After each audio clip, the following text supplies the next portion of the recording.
네, 안녕하세요. 든든한 허스입니다. 오늘은 부동산과 가장 쉽게 친해질 수 있는 방법, 생활 속에서 길을 걷다가도 바로바로 부동산 공부를 할 수 있는 방법을 안내를 해드리겠습니다. 요즘에 이제 서울에 이렇게 동네를 보다 보면은 정말 이제 집값이 말도 안 되게 올라가지고 뭔가 점점 비현실적으로 흘러가고 있습니다. 그래도 너무 비현실적 생각하지 말고 계속해서 공부하고 상상하다 보면 언젠가 또 우리가 좋은 물건을 매수할 그런 기회가 올 수 있다고 생각하는데, 부동산은 여러분 어떤 가상의 공간이 아니라 실제로 사람들이 살아가고 있는 공간이에요, 우리가. 그래서 계속해서 그 사람들이 왜 여기에 어떻게 살게 됐는지를 상상하고 끊임없이 복귀해 보시면 좋을 것 같아요. 그래서 이런 질문들을 스스로한테 해보셔야 돼요. 이 동네는 주로 어떤 사람들이 살고 있을까? 그리고 여기는 매매와 전세 중에서 어떤 수요가 좀 더 많을까? 지금은 이 동네가 이런 모습인데 앞으로 5년, 10년 뒤에는 어떻게 바뀌게 될까? 그것도 중요한 게, 내가 만약에 부모라면, 아이를 키우는 부모라면 이 동네에 살고 싶은가? 이런 것들을 질문을 하다 보면 정말 끝도 없이 우리가 더 공부를 할 수가 있어요. 그리고 그런 질문을 하면서 핸드폰을 딱 켜시면 됩니다. 핸드폰을 켜가지고 호갱노노라는 어플을 다운받으시면 바로 또 이제 부동산 시세를 볼 수가 있어요. 이렇게 딱 뜨는데, 이 이제 어플을 보면서 방금 저랑 했던 어떤 질문과 대답을 계속해서 연결시켜 보는 거예요. 자, 제가 하나 예를 들어 볼게요. 얼마 전에 제가 이제 상담차 김포에 다녔어요.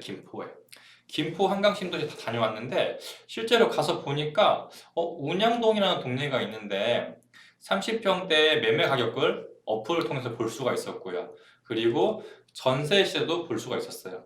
그럼 이제 제가 상상을 하기 시작합니다. 김포에 사는 사람들은 대부분 출퇴근을 어디로 할까?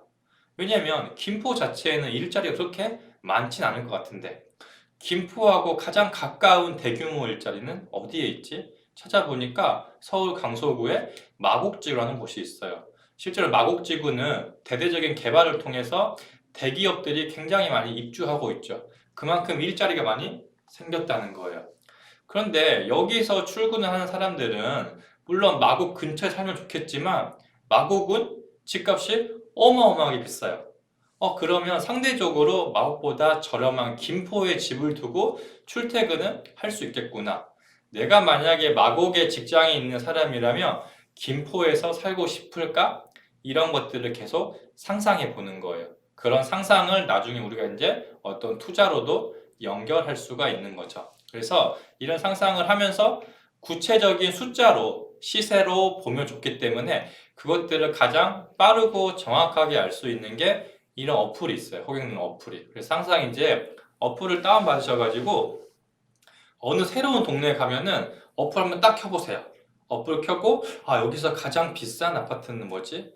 이 아파트를 중심으로 더 확대시켜 나가는 거예요. 아까 말했지만 여기는 사람들이 어디로 출퇴근할까? 나 같으면 여기를 매매로 들어올까? 전세로 들어올까? 월세로 들어올까? 끊임없이 상상을 하시다 보면은 어느 순간 내가 이제 부동산을 보는 안목이 굉장히 넓어질 수 있다는 것을 느낄 수 있을 것 같아요. 따로 내가 시간을 내서 공부하겠다 이런 생각보다는 일상생활 속에서 이렇게 부동산 공부를 할 수 있구나 라는 것을 인지하시고 오늘 바로 다운받으셔가지고 내가 살고 있는 동네부터 한번 시세를 보시면 굉장히 좋을 것 같습니다. 자, 다음 주에도 또 좋은 내용으로 찾아뵙겠습니다. 안녕.